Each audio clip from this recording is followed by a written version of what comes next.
The Director African Department is leading the conversation on the outlook of the African economy at this meeting.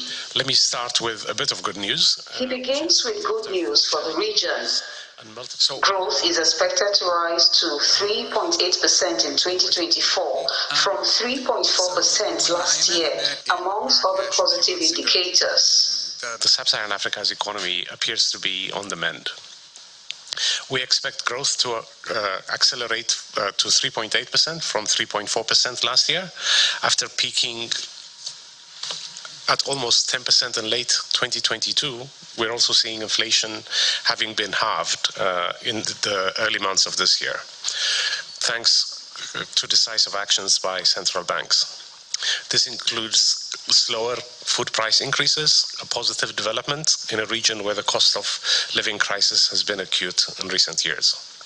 Despite this cheering news, the IMF says the region is not out of the woods yet. The fund is worried that countries still face a funding squeeze, high borrowing, with funding sources curtailed. Government interest payments now account for about 12% of revenues, more than double of the level a decade ago. And official development assistance, concessional financing, has become much more scarce. What does this mean for countries? It means much needed funds are being diverted from spending on investment, development to interest payments, with consequences for the region's growth potential and its ability to withstand future shocks. Sustaining reforms will be important for macroeconomic conditions to continue to improve. This will ensure that countries in the region can build their resilience to shocks, generate jobs, diversify their economies, and improve living standards. There are also words for the Nigerian government.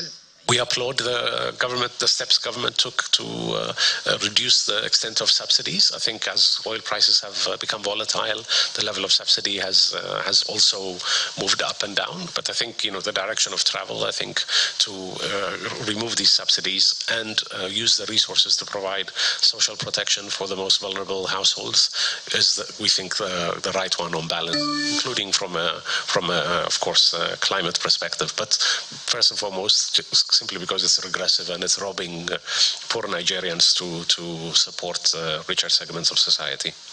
IMF, in its outlook for sub-Saharan Africa, says after 4 turbulent years, the African economy is gradually improving, with growth projected to rise from 3.4%, noting that economic recovery is expected to continue beyond this year, with growth projections reaching 4% in 2025.